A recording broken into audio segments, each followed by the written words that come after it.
নমস্কাৰ স্বাগতম জনাইছো টেক লাৰ্ণিঙৰ অন্যটা ভিডিঅ'লৈ যিহেতু 10 মাৰ্চৰ তাৰিখে বাজেট ঘোষণা কৰিলে যে অংগনবাদী কৰ্মীসকলৰ যি দৰমহা হয় দৰমহা বৃদ্ধি হ'ব অক্টোবৰ মাহৰ প্ৰথম সপ্তাহত বা প্ৰথম পহিলা অক্টোবৰত কিন্তু আশা কৰ্মী আৰু ৰান্ধনীসকলৰ কোনো ধৰণৰ দৰমহা বৃদ্ধিৰ ক্ষেত্ৰত তেখেতলোকে বাজেটত ঘোষণা নকৰিলে আৰু লগতে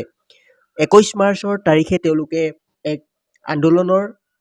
আন্দোলন কৰিম বুলি তেখেতলোকে ঘোষণা কৰিছে তো এই সকলোবোৰ আপডেট আপোনালোকক এই ভিডিঅ'টিৰ জৰিয়তে জনাম তো যদিহে কোনোবা আমাৰ চেনেলত প্ৰথমবাৰৰ বাবে আহিছে তেনেহ'লে চেনেলটি ছাবস্ক্ৰাইব কৰি ল'ব আৰু কাষৰ বেল আইকনটো প্ৰেছ কৰি ল'বলৈ নাপাহৰিব আহক আজি ভিডিঅ'টি আৰম্ভ কৰোঁ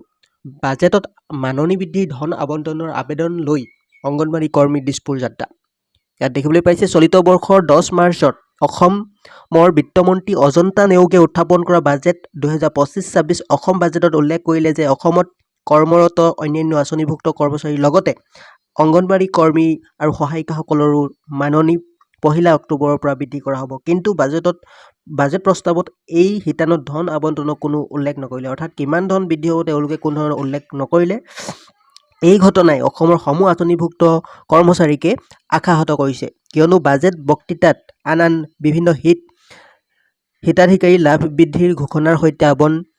আবণ্টিত ধনৰ পৰিমাণো ধাৰ্য কৰিছে কেৱল আঁচনিভুক্ত কৰ্মচাৰীসকলক মাননি বৃদ্ধিৰ নিৰ্দিষ্ট ধন ধাৰ্য নকৰিলে অসম ৰাজ্যিক অংগনবাদী কৰ্মী আৰু সহায়িকা সন্থাই তাৎক্ষণিকভাৱেই অৰ্থাৎ 11 মাৰ্চত উল্লেখিত বঞ্চনাৰ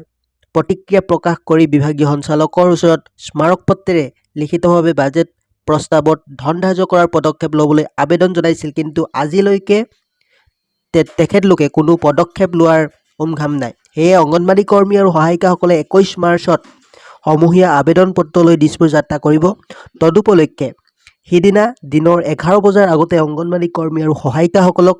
সচল ধৰ্মস্থলীত সমবেত হ'বলৈ সংগঠনটোৰ ৰাজ্যিক সভানেত্ৰী জয়মতী দাস আৰু সাধাৰণ সম্পাদিকা ইন্দিৰা নেৱাৰে আহ্বান জনাইছে অৰ্থাৎ 10 মাৰ্চত যি তেখেতলোকৰ বাজেট ঘোষণা আছিল সেই বাজেটত তেওঁলোকৰ ধন ধাৰ্য নকৰাৰ বাবে 21 মাৰ্চত প্ৰতিবাদ কৰিব তেওঁলোকে তো সকলোকে সমবেত হ'বলৈ আহ্বান জনাইছে তো এই ভিডিঅ'টিৰ জৰিয়তে আপোনালোকক ইমানেই জনাবলগীয়া আছিল আৰু যদিহে আমাৰ চেনেলত প্ৰথমবাৰৰ বাবে আহিছে তেনেহ'লে চেনেলটি ছাবস্ক্ৰাইব কৰি কাষৰ বেল আইকনটো প্ৰেছ কৰি ল'বলৈ নাপাহৰিব আৰু আপোনালোকৰ যি প্ৰতিবাদ আছে প্ৰতিবাদত আপোনালোকে সংযুক্ত হ'ব ইয়াকে আহ্বান এই ভিডিঅ'টিৰ জৰিয়তে